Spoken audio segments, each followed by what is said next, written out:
தமிழ்நாட்டின் வாசல் வர வந்துட்ட பேராபத்தை பத்தி நேற்று நான் வீடியோவில் சொல்லியிருந்தேன். டீலிமிட்டேஷன் பேர்ல தனது லிமிட்டை தாண்டி பாஜக அரசு தமிழ்நாடு உள்ளிட்ட தென் மாநிலங்களை வஞ்சிக்குது.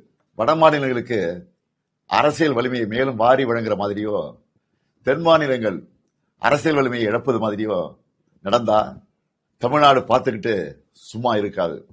ஒவ்வொரு குடும்பமும் தெருவுக்கு வந்து போராடும்னு சொல்லியிருந்தேன். யார் நல்லது சொன்னாலும் கேட்காத ஒன்றிய பாஜக அரசு இதையும் கேட்கல.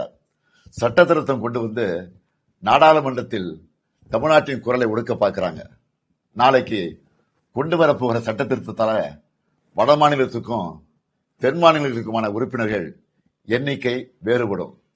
சும்மா பெயரளவுக்கு தமிழ்நாடு உள்ளிட்ட தென் மாநிலங்களுக்கு தொகுதி அதிகரிக்கணும்னு சொல்லிட்டு அவங்களுக்கு சாதகமான வட மாநிலங்களுக்கு மிக மிக கூடுதலா தொகுதிகளை அதிகரித்து நம்ம தென் மாநிலங்களின் பிரதிநிதித்துவமே தேவை இல்லை என்ற நிலைமைய கொண்டு வர போறாங்க.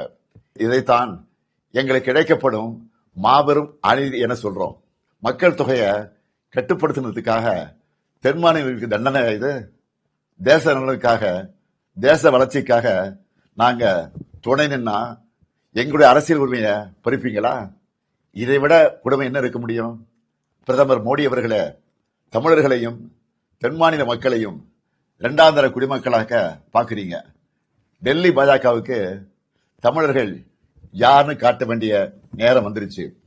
தமிழ்நாட்டின் குரல் வலைய நெருக்க நினைக்கும் ஒன்றிய பாஜக அரசுக்கு எதிராக தமிழ்நாட்டில் இருக்க ஒவ்வொரு குடும்பமும் தங்கள் எதிர்ப்பை தெரிவிக்க வேண்டிய நேரம் வந்தாச்சு. நாளைக்கு நாடாளுமன்றத்தில் அவங்க கொண்டு வர போற சட்ட திருத்தத்துக்கு எதிர்ப்பை காட்டுற மாதிரி தமிழ்நாட்டில் எல்லாரும் நம்ம வீட்டில் கருப்பு கொடியை ஏற்றுவோம். கருப்பு சட்டத்தை எதிர்த்து நம்ம எதிர்ப்பின் அடையாளமா கருப்பு கொடியை ஏற்றுவோம். இந்தியாவை இருண்ட காலத்திற்கு அழைச்சிட்டு போற எதேச்சதிகார பாஜக அரசுக்கு எதிராக கருப்பு கொடி ஏற்றுவோம். இது தமிழ்நாட்டுக்கும் டெல்லிக்குமான தேர்தல் என நான் சொன்னதை பாஜக தொடர்ந்து நிரூபிக்குது.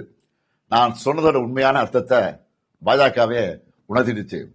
அவங்களுக்கு தமிழ்நாடு முன்னேறிடக்கூடாது, தமிழ்நாட்டை சார்ந்தவங்க குரல் கூட நாடாளுமன்றத்தில் ஒழிக்கக்கூடாது.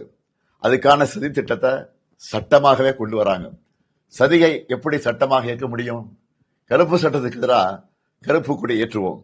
ஒவ்வொரு வீட்டிலும் பொது இடங்களிலையும் ஏற்றுவோம். மீண்டும் எச்சரிக்கை செய்கிறேன், மக்கள் தொகை அடிப்படையில தொகுதிகளை முடிவு செய்யக்கூடாது.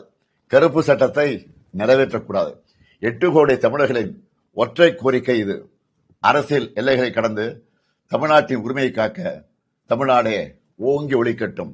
தமிழ்நாடு போராடும், தமிழ்நாடு வெல்லும்.